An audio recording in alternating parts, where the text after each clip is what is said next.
Hey everyone, welcome to the Maryland Serrano podcast, your encouraging friend. Thanks so much for your valuable time. Let's grow, let's learn, let's become the best version of ourselves we can possibly be in our personal and professional life. Thanks again, and I hope you love the show.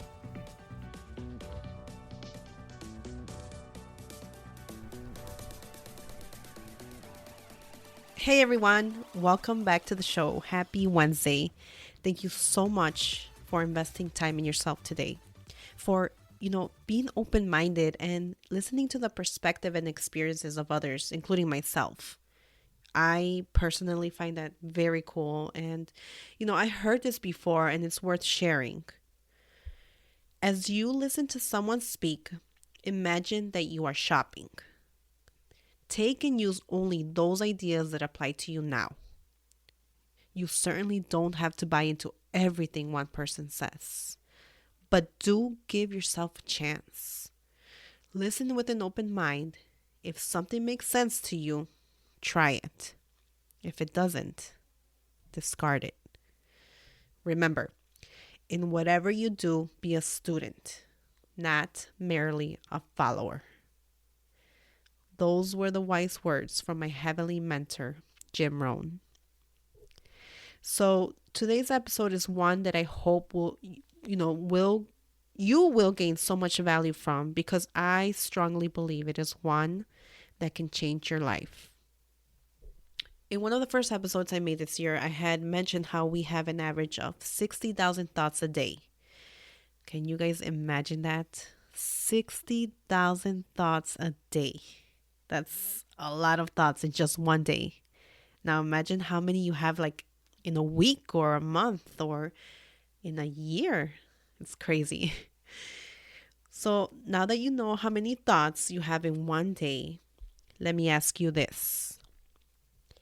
How many of those thoughts would you say are constructive, positive thoughts from the moment you wake up? Let me share a quick story with you guys. So it was December 23rd, 2019, and I remember this day so vividly because it's just one day before Christmas Eve. And I am heading to my parents' store, which is about 40 minutes away from where we were living at the time. I'm so excited because I have this box filled with brand new t-shirts I had just ordered for my parents with their business logo on it. It was a little surprise for my dad, and I just couldn't wait to give it to them. I am with my 1-year-old daughter and our 4-year-old son. So I get to the store and my mom is there, but my dad is out. So I decide to hang out and wait for him until he gets back. A few hours pass by and I'm thinking, oh man, I gotta get going already. I'm gonna catch traffic. The kids are getting hungry. I still have so much to do for the Christmas Eve party tomorrow.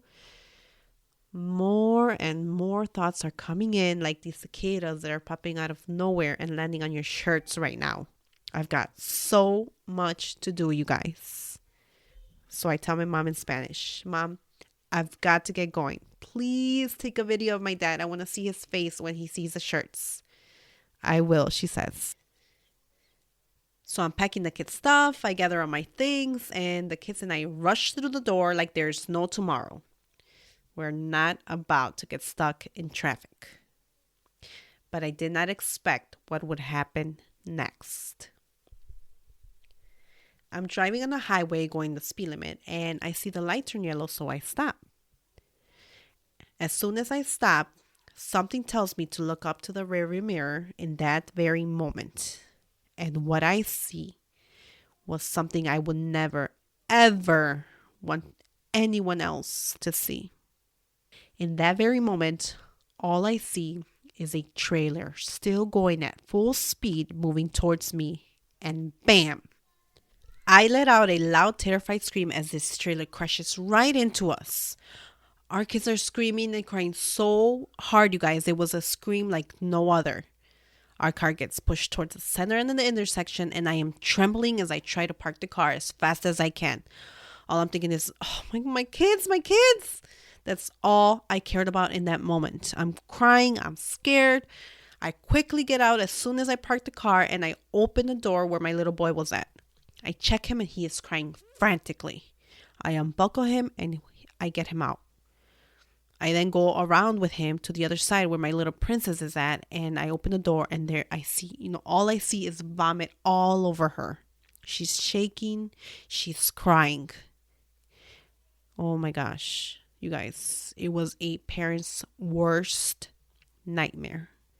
In that moment, I felt so many emotions that I can still feel as I'm thinking about this day. Our kids were okay, thanks to God. He truly protected our children from something worse happening. But we did go in the ambulance and we headed to the hospital to get checked. We were okay, but the kids and I were traumatized for the months to come. It was a very scary experience for us three, and I would never ever wish something like this on anyone because it was just horrible. Now, why am I sharing this story with you? What does this have to do with your thoughts? You see, if more than half of those 60,000 thoughts you have in one day are dragging you down in life, you need to stand on guard at the door of your mind.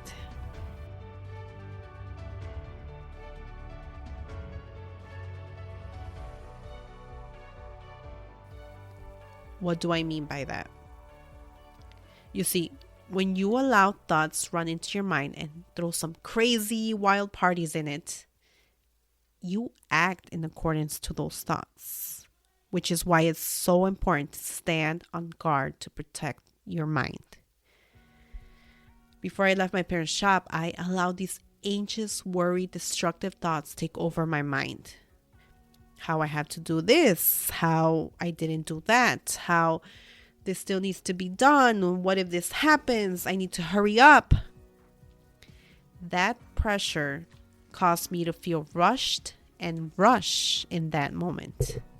I allowed my mind to be taken over by all these thoughts that were destroying my peace and created anxiety and worry inside of me.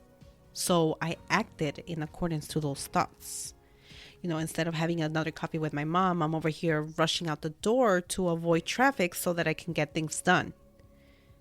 Seriously, guys, I'm not even kidding. I was acting like there was no tomorrow when I was getting out of that door. Who knows? Maybe if I would have chosen the coffee, we would have never had the accident.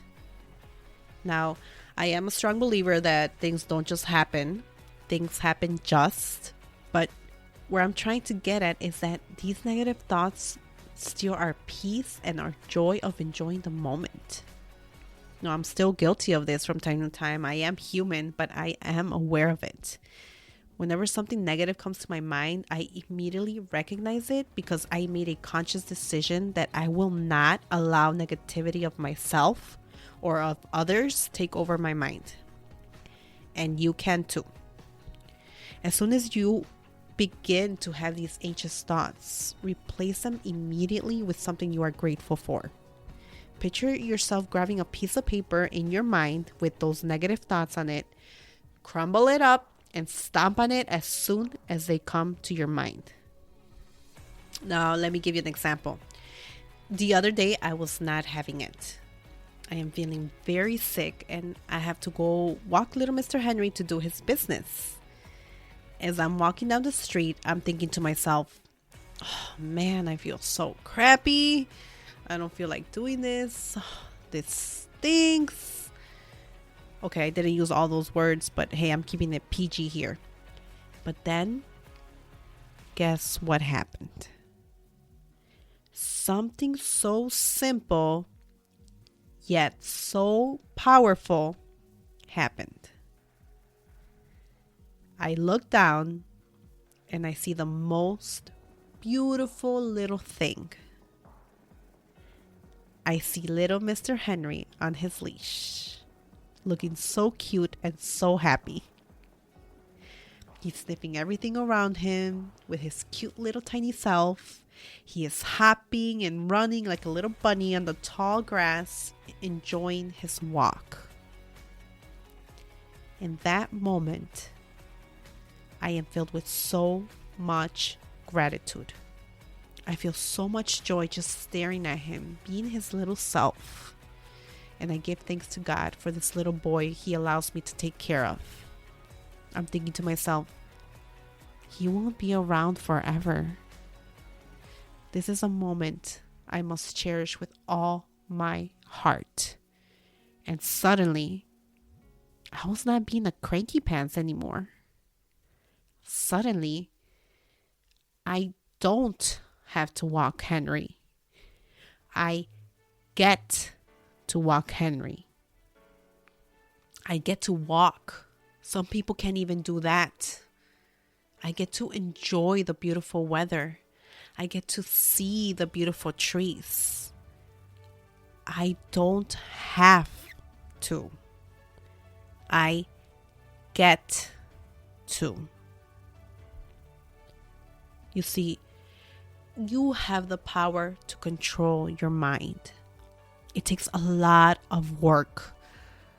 I'm not even gonna lie. It's a lot of work.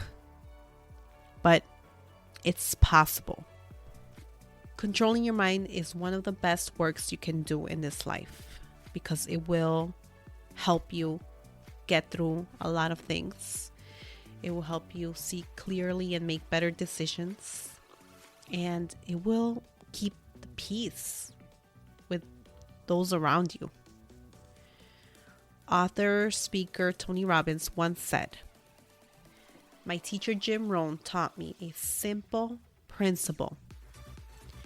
Every day, stand guard at the door of your mind, and you alone decide what thoughts and beliefs you let into your life, for they will shape whether you feel rich or poor, cursed or blessed." I say choose to be blessed, even when it feels you're being cursed. Hey guys, thanks so much for being with me here today. I hope to see you next week for another episode of Your Encouraging Friend podcast. Please be sure to follow the show and share this message with a friend so they can be encouraged too.